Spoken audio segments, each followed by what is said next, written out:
Muhaimin Iskandar, calon wakil presiden nomor urut 1, siapkan sejumlah visi misi demi mewujudkan perubahan bangsa menuju arah yang lebih baik. Lantas, apa saja ide dan gagasan yang ingin Muhaimin Iskandar wujudkan jika terpilih pada Pilpres nanti? Saya, Niluh Puspa, akan menggali ide dan gagasan Muhaimin Iskandar.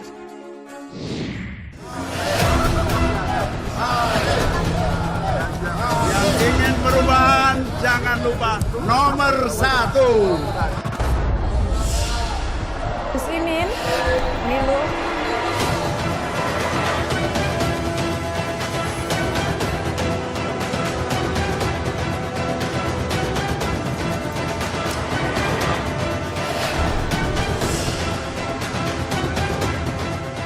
Isu kedaulatan pangan ini kan memang yang paling Bukan kedaulatan pangan saja, tapi kemandirian pangan. Target utamanya agar pangan menjadi kekuatan ekonomi. Sisi yang lain, kita harus mengurangi impor sekecil-kecilnya. tapi tidak mungkin kan menghapuskan impor.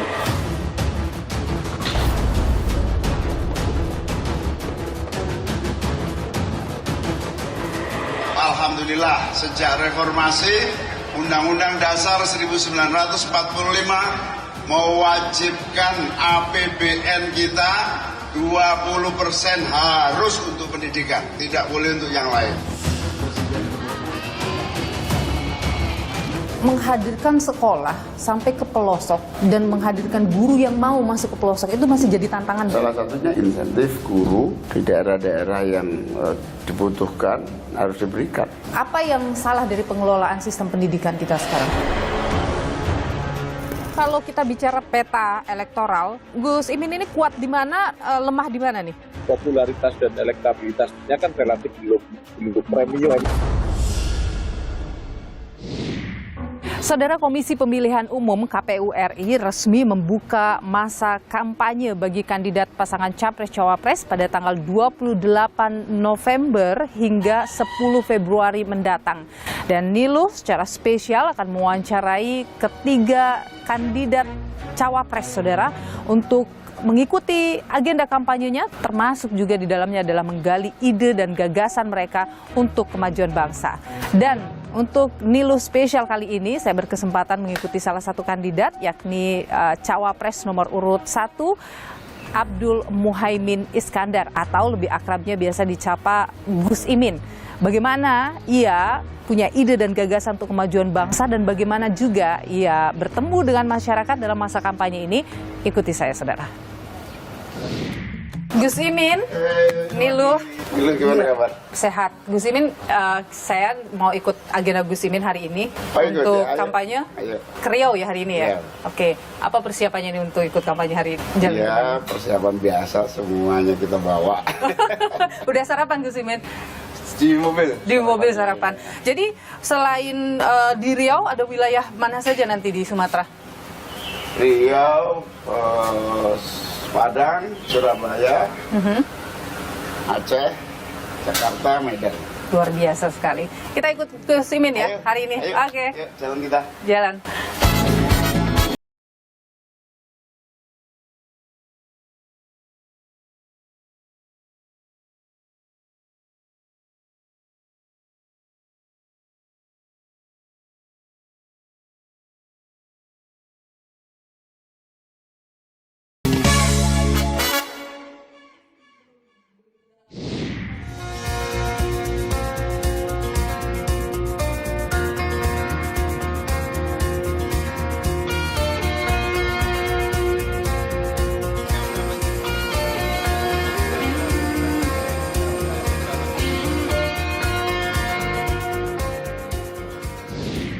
Saudara, kita baru saja mendarat di Pekanbaru. Sekarang lagi proses penyambutan. Dan setelah ini Cawapres nomor urut 1 ini Muhaimin Iskandar akan langsung bertemu dengan warga. Ada beberapa agendanya. Salah satunya dengan mahasiswa dan juga ke pasar, saudara. Kita akan ikuti semua agendanya hari ini.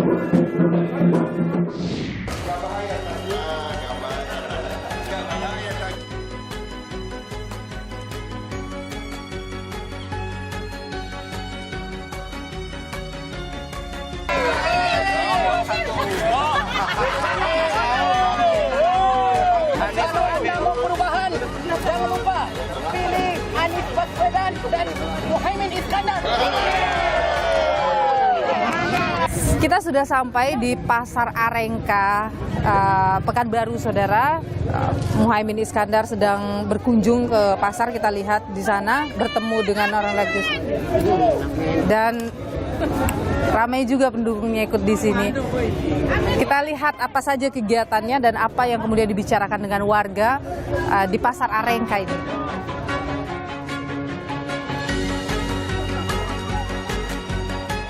Ini Bapak.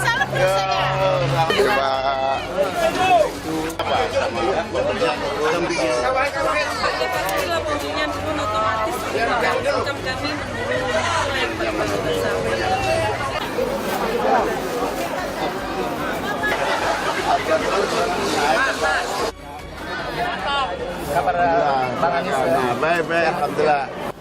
Gus Imin, sudah dapat apa saja yang ditangkap dari warga yang di pasar ini? Ya, ada beberapa barang yang memang naik harganya, kemudian mengganggu daya beli masyarakat juga menurun. Di sisi yang lain, mereka menginginkan ada suplai yang memadai sehingga mereka tidak berkurang pembeli.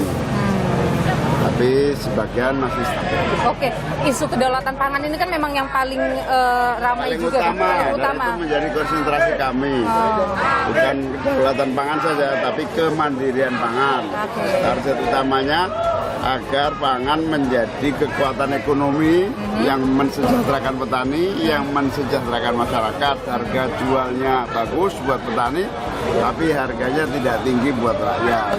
Di situ peran pemerintah menjadi penjembatan, peran Bulog Kita sambil jalan aja. bisa menjadi jembatan. Oke, maka itu Di sisi yang lain, kita harus mengurangi impor sekecil-kecilnya. Jadi impor pangan, terutama impor kebutuhan konsumsi, benar-benar harus tapi tidak mungkin kan menghapuskan impor. ya diperkecil. Diperkecil. Sekecil-kecilnya. Oke. Ya kalau bisa bagus, tapi kayaknya kan Tidak mungkin. Ya.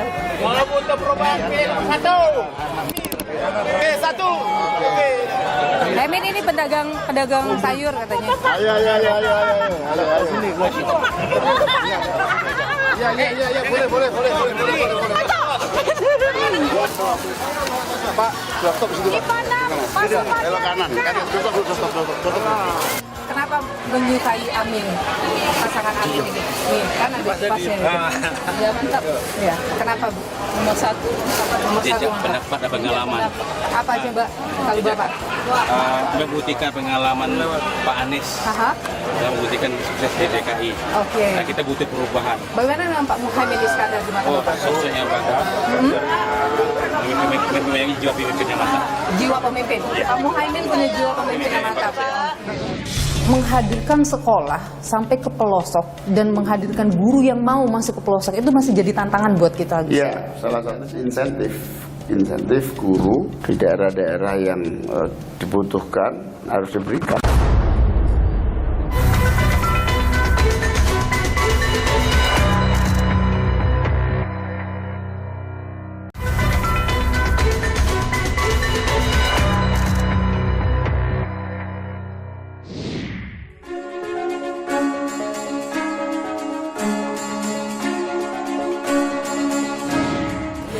Dan kita sudah tiba di lokasi kedua untuk kunjungan Muhaimin Iskandar di Pekanbaru, Riau, saudara, yakni di Universitas Muhammadiyah Riau. Ada agenda untuk bertemu dengan sivitas akademik, mahasiswa juga nantinya. Kita akan ikuti langsung. Jadi perubahan itu sunnatullah. Siapa yang hari ini tidak lebih baik dari hari yang kemarin, maka termasuk rugi. Semoga adik-adik tambah sehat semuanya, tambah cerdas semuanya, lulus dengan cepat.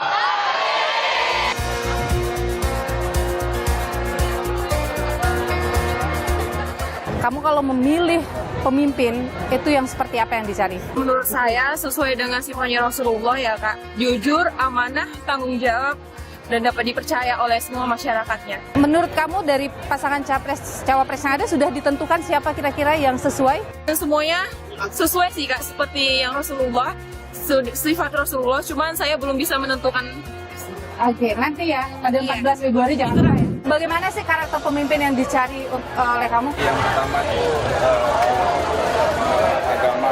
Oke. Karena seorang pemimpin itu dilihat dari agamanya. Oke, sudah lihat visi misi mereka? Sebagian sudah. Sudah ada yang serak mungkin? Belum. Oke, baik. Lihat dulu. Oke, terima kasih Wahyu ya. Setelah hampir 1 hari full ini, kita berada di Riau, mengelilingi beberapa tempat dan Gus Imin juga bertemu dengan sejumlah relawan, masyarakat. Sekarang sudah bersama saya Gus Imin untuk kita ngobrol lebih dalam soal sejumlah ide dan gagasannya. Tapi sebelum ngobrol Gus, saya punya pantun. Karena seharian ini Gus Imin ini main pantun terus, jadi saya nggak mau kalah. Saya ada pantun juga untuk Gus Imin ini. Di Riau tidak boleh nggak ada pantun. Di Riau tidak boleh tidak ada pantun ya. Anak gajah biasanya besar. Cakep. Meski besar, tapi takut sama lilin. Cakep. Nah, Bapak Ibu semua, yuk kita dengar ide dan gagasan dari Gus Imin. Keren. Ada pantun nggak? Habis. Habis pantunnya. Gus Imin, terima kasih sudah bersama Niluh. Sehat selalu Gus Imin. Jadi Gus Imin, tadi kita nyampe Riau langsung menuju ke pasar. Kenapa pasar yang dipilih jadi tujuan pertama? Salah satu wujud kesejahteraan itu kan ketersediaan pangan. Nah, pasar ini menjadi penting. Karena di situ kita bisa lihat bagaimana barang-barang kita tersedia untuk kebutuhan harian masyarakat. Yang kedua, harga-harga barang terjangkau. Itu disebut inflasi. Inflasinya sejauh apa? Nah, rata-rata memang akhir-akhir ini harga tidak pernah stabil. Naik terus, hampir jarang turun. Tapi ini harus diantisipasi dengan sebab utamanya apa? Biasanya stok pangan ini karena panennya yang lamban, gagal panen, atau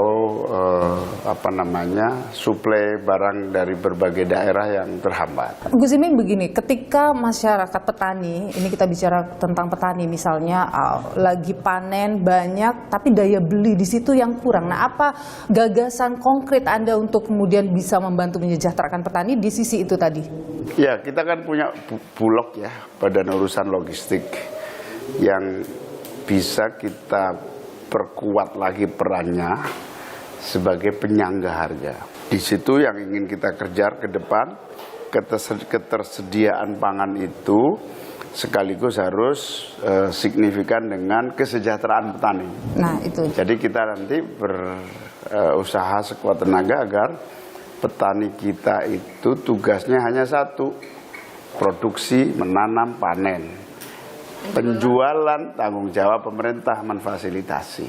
Isu lain soal kesejahteraan adalah ketersediaan lapangan kerja, juga termasuk upah yang layak. Apa konsep Anda untuk menghadirkan itu? Nah, kita bisa menggunakan kemampuan pemerintah untuk berinvestasi, dalam tanda petik investasi ekonomi melalui penciptaan lapangan kerja. Yang pertama, industrialisasi. Industrialisasi ini mutlak karena selama beberapa puluh tahun terakhir terjadi deindustrialisasi. Yang kedua tentu saja entrepreneurship ya. Kita ini pasar besar, kita ini penduduk dengan jumlah konsumsinya yang sangat tinggi, tapi barang-barang masih bergantung impor. Bagaimana caranya agar UMKM bisa mensuplai kebutuhan dalam negeri? Itu harus ada stimulus, harus ada fasilitasi, menumbuh kembangkan usaha baru, yaitu para pengusaha yang tahu pasar dengan kualitas yang jelas, terutama pengusaha muda. Itu harus kita, bukan hanya kita bina, mereka kan punya potensi-potensi yang belum diaktualkan, belum diangkat. Nah, ini tugas pemerintah. Salah satu yang paling pokok ya bisa dengan afirmasi. Misalnya belanja kebutuhan pemerintah 75% harus dari barang dalam negeri, dilarang impor. Bisa itu dilakukan? Bisa, harus bisa. Bagaimana bisa? Dari mana? Dari produksi UMKM. Misalnya ya, semua yang menyangkut kebutuhan belanja pemerintah, mulai dari alat tulis, kemudian barang kebutuhan harian, semuanya harus kandungan dalam negeri semua. Alat-alat, mesin-mesin, teknologi.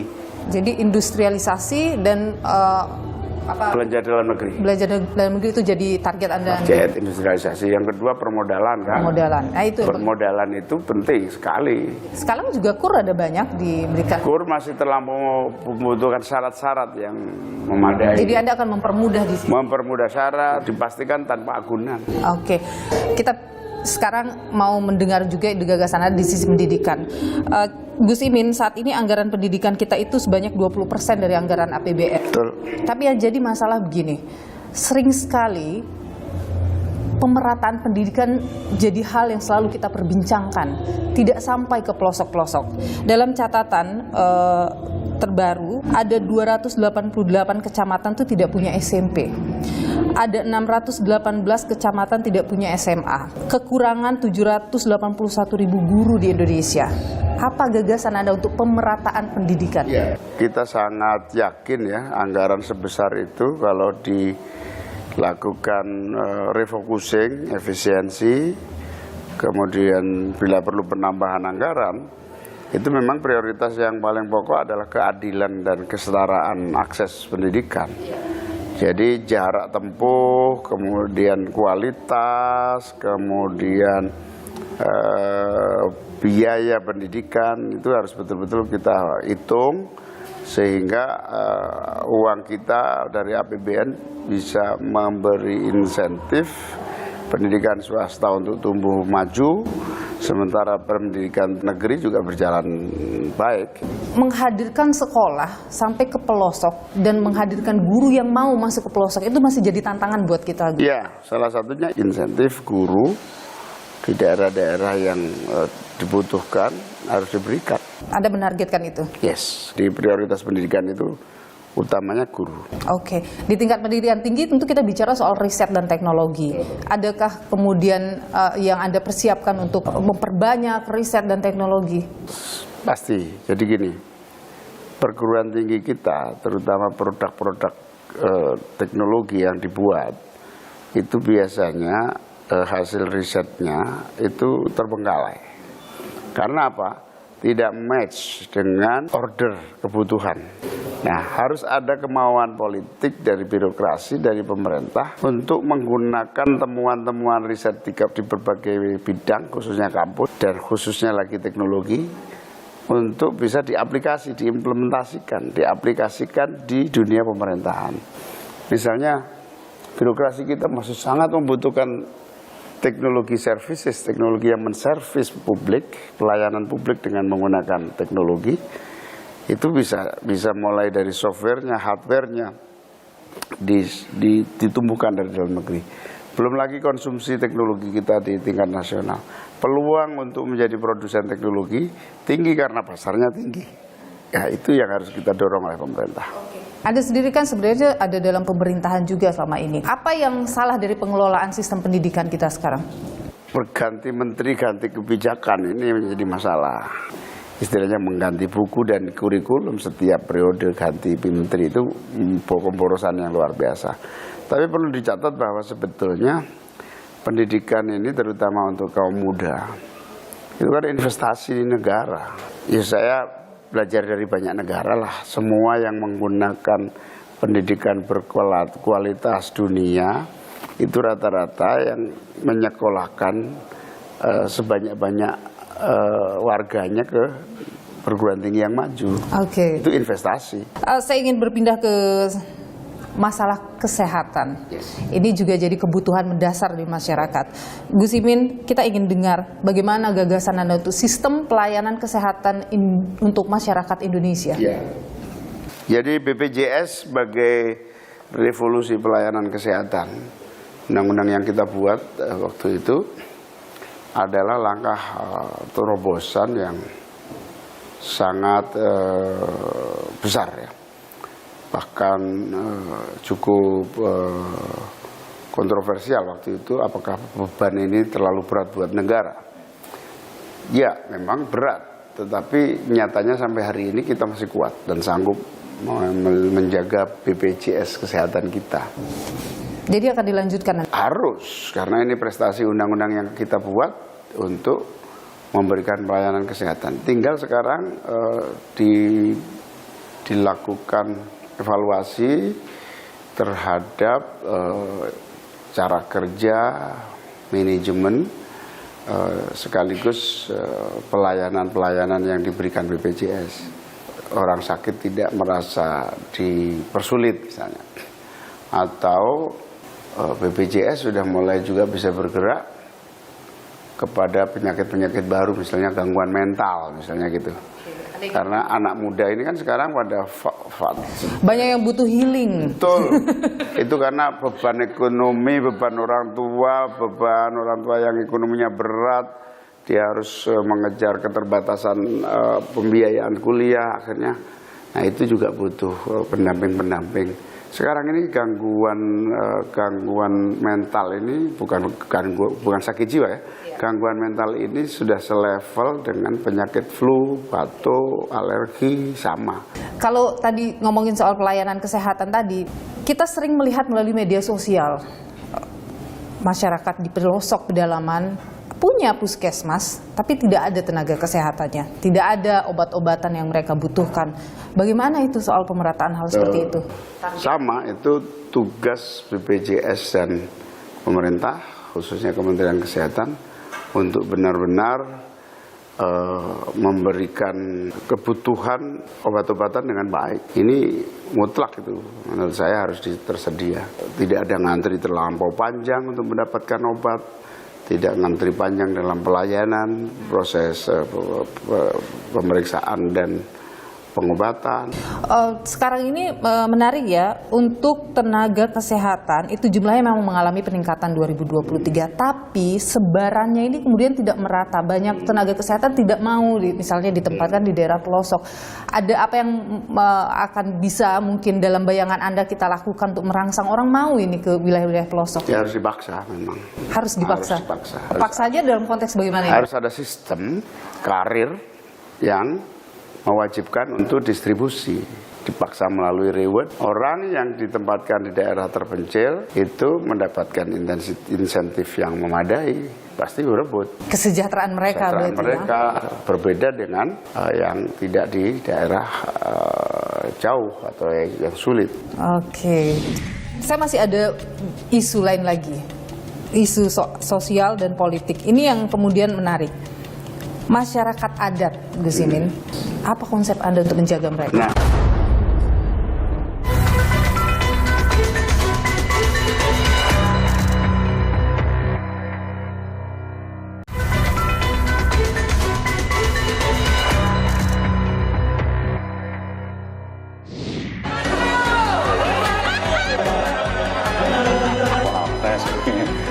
nomor satu.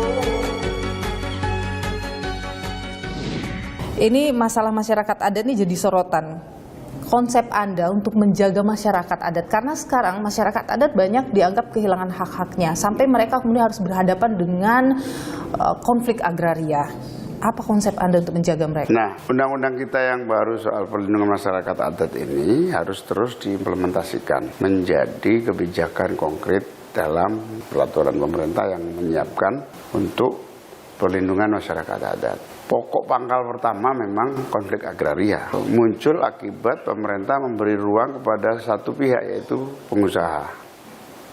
Nah, pengusaha ini nanti boleh melakukan proses eksploitasi lingkungan alam tanah, tapi dengan syarat mutlak tidak boleh mengganggu-gugat kekayaan adat. Apa sih yang sebetulnya dirubah konsepnya? Ya konsep bahwa proyek pemerintah itu bukan sekedar memfasilitasi pengusaha.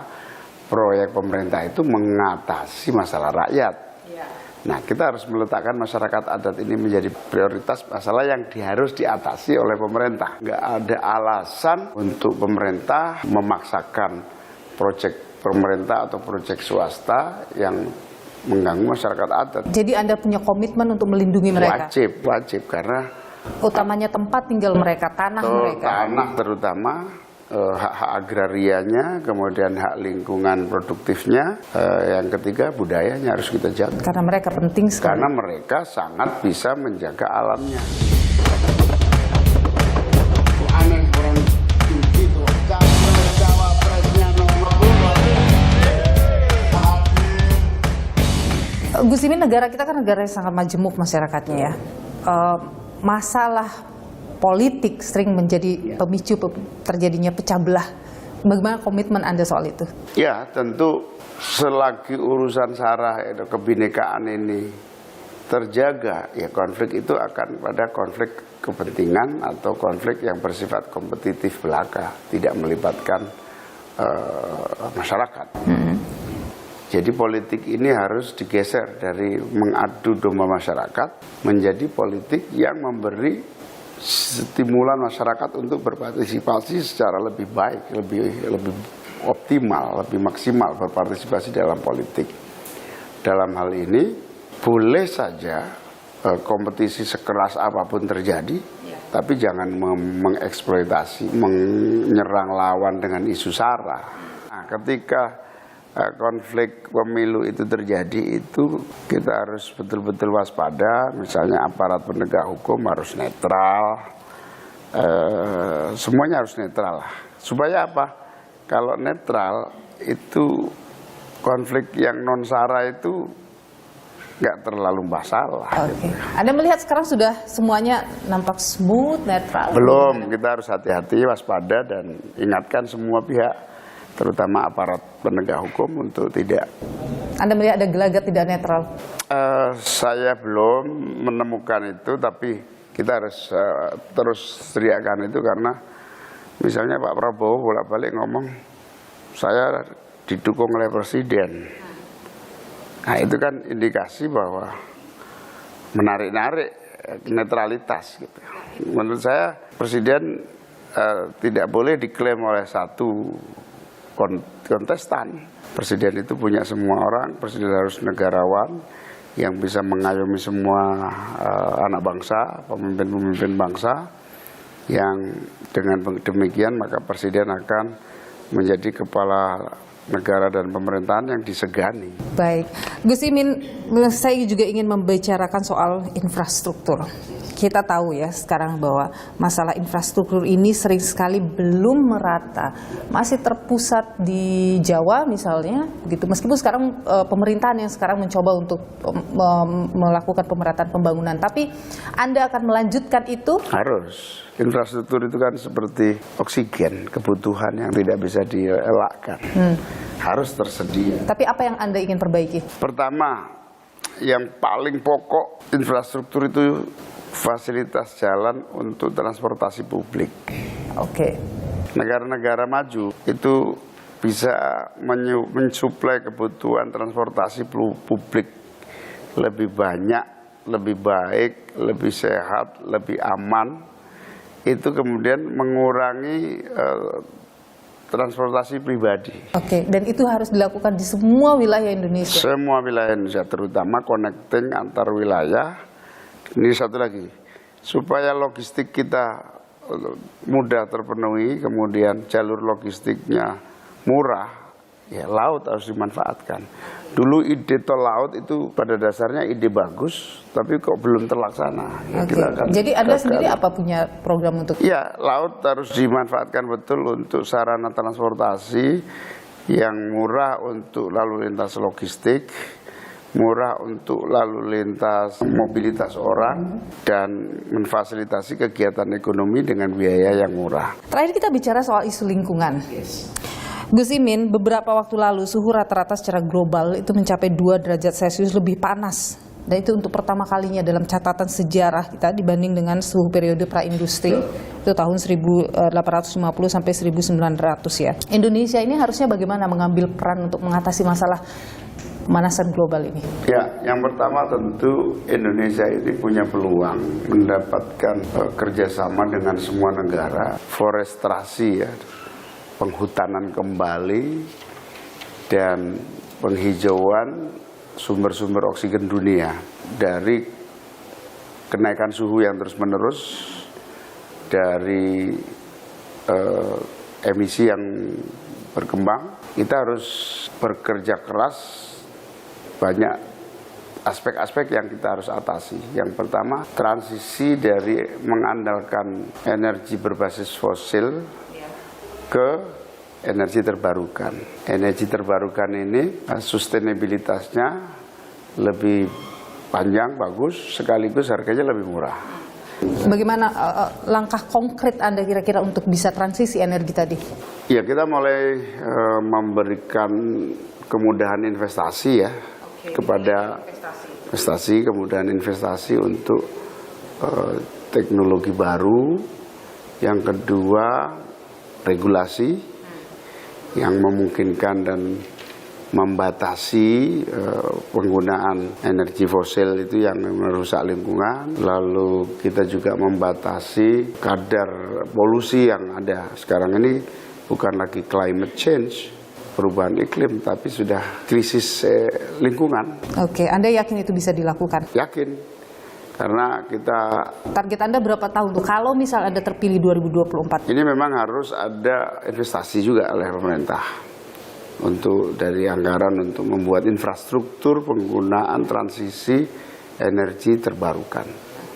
Ya, harus ada badan khusus yang menangani, apakah sejajar dengan badan-badan yang lain yang menjadi badan khusus pengelolaan dampak perubahan atau dampak krisis iklim di tanah air kita. Ada target tahun? Mungkin berapa tahun? Oh iya, memang butuh waktu 5 tahun pertama ini mungkin dasar dan belanja awal dari teknologi baru. Oke, jadi kalau misalnya Anda menang harus 2 periode ini supaya lebih sempurna ya. Oh, siapapun yang menyempurnakan. Gus Imin, terakhir kami membuka question box, pertanyaan dari netizen. Saya harus membacakan, kan sudah berjanji ini pertanyaan ditujukan khusus kepada Anda. Ini pertanyaan begini, dari Arif Tarigan.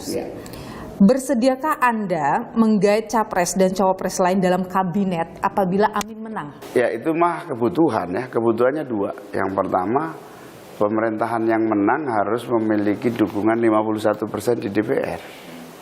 Itu artinya yang kalah adalah partai-partai yang bisa dijadikan teman baru di koalisi sehingga memperkuat DPR.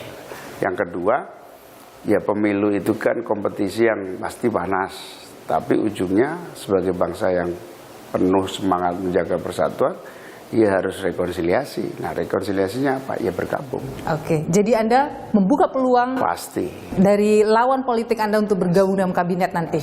Itu ya, untuk Arif Tarigan sudah saya bacakan pertanyaannya dan sudah langsung dijawab oleh Gus Imin. Muhaimin Iskandar, calon wakil presiden nomor urut 1. Terima kasih sudah berbagi ide dan gagasan di Terima Dulu. kasih Nilo, saya bisa menyampaikan gagasan dan rencana-rencana. Ya, sehat selalu. See you again, terima kasih.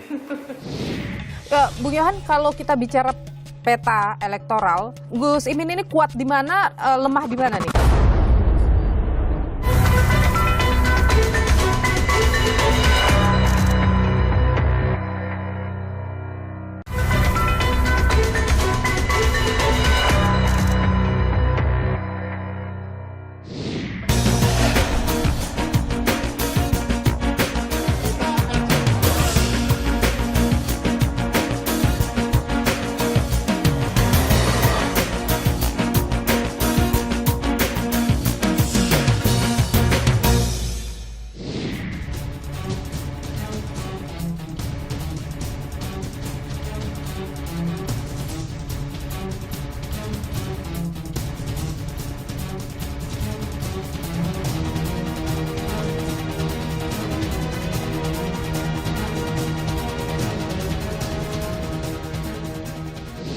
Muhaimin Iskandar, Ketua Umum PKB, menjadi pendamping Anies Baswedan di Pilpres 2024. Lantas bagaimana saudara peluang Muhaimin Iskandar bisa saling melengkapi Anies Baswedan untuk mendulang suara pada pemilu 2024 ini? Kita perbincangkan hal ini bersama saya sudah hadir peneliti Litbang Kompas, Yohan Wahyu.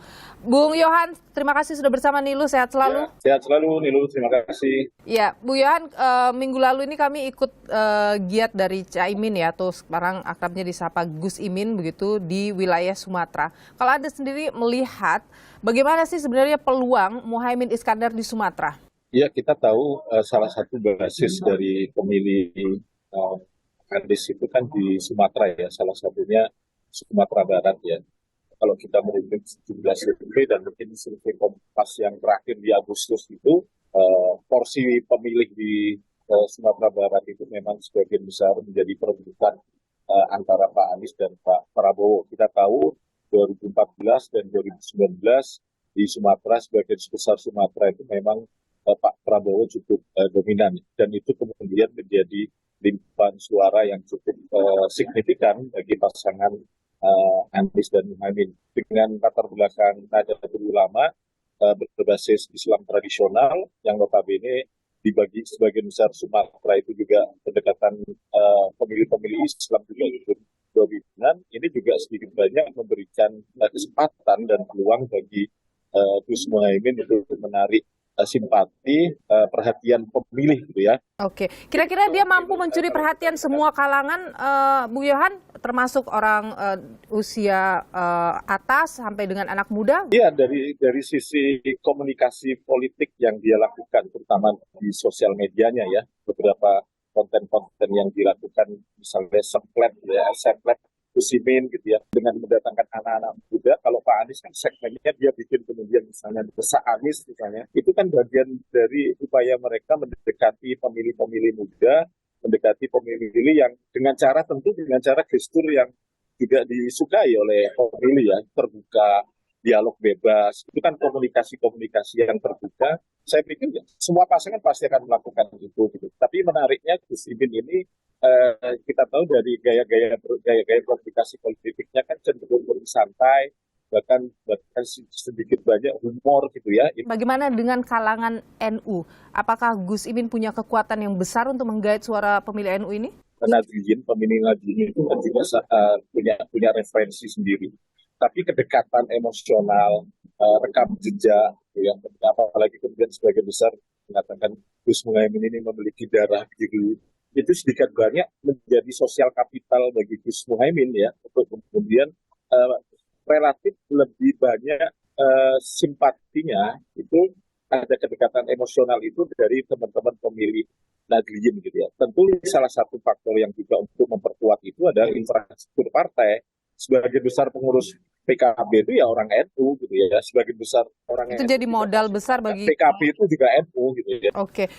Bung Yohan, kalau kita bicara peta elektoral, Gus Imin ini kuat di mana, lemah di mana nih? Kalau kita merujuk beberapa survei Kompas ya, yang terakhir Agustus itu, satu, popularitas dan elektabilitasnya kan relatif belum premium gitu ya, Gus Muhaimin ini ya, hampir termasuk Pak Mahfud ya, termasuk Pak Ganjar, Pak Gibran gitu ya.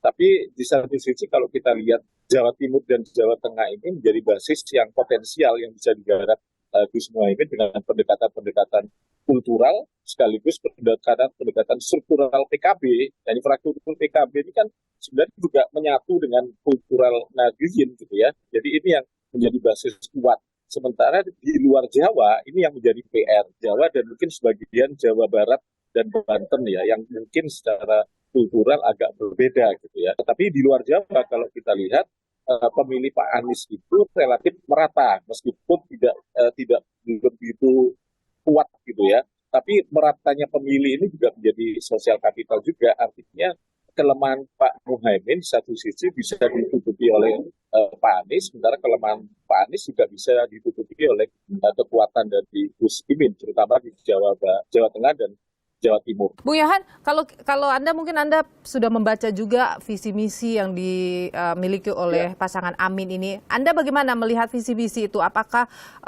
cukup mampu untuk nantinya mendongkrak suara mereka? Salah satu yang cukup kelihatan menonjol dari pasangan Amin ini adalah memang semangat perubahannya berbeda dengan apa yang ditawarkan oleh pasangan yang lain. Ya. Misalnya salah satu yang tidak ada kata kunci IKN misalnya, itu kata kunci IKN hampir tidak ditemukan di visi misi pasangan Amin. Ini berbeda dengan pasangan yang lain masih memunculkan itu. Branding ini yang sebenarnya menjadi kekuatan bagi pasangan Amin, sekaligus juga tetap harus diuji ya sejauh mana kekuatan perubahan ini mampu diterima oleh pemilih kita.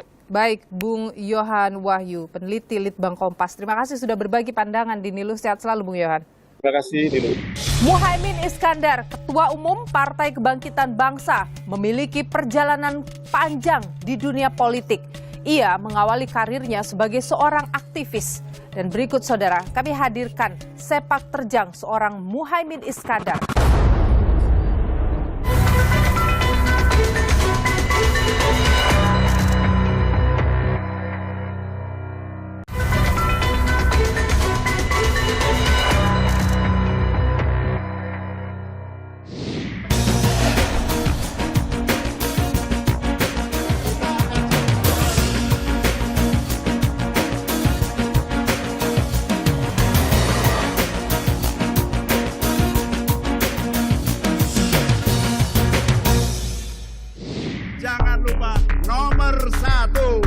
Abdul Muhaimin Iskandar, akrab disapa Gus Imin.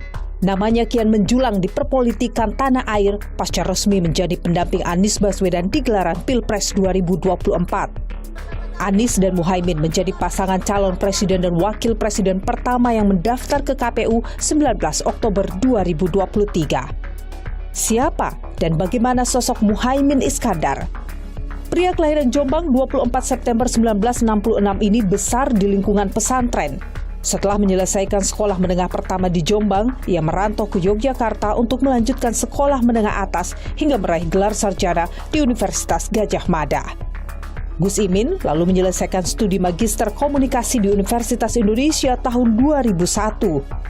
Pada 2018, Gus Imin meraih gelar doktor di Universitas Airlangga, Surabaya. Karir politik Gus Imin terbilang moncer.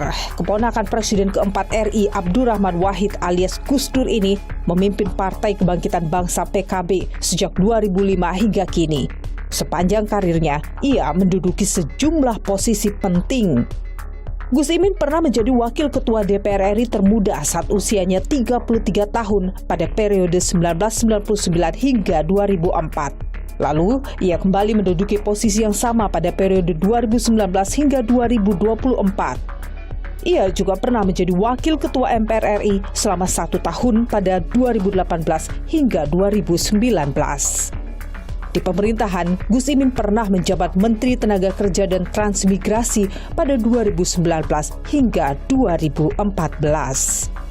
Karir Muhaimin dinilai Anies Baswedan menginspirasi para aktivis muda. Selain itu, sosoknya juga dikenal dekat dengan para tokoh agama lantaran masih satu garis keturunan dengan pendiri NU. Ia merupakan cicit dari Muhammad Iskandar. Tak hanya kiprah politiknya yang ramai, lontaran-lontarannya juga kerap menuai kontroversi.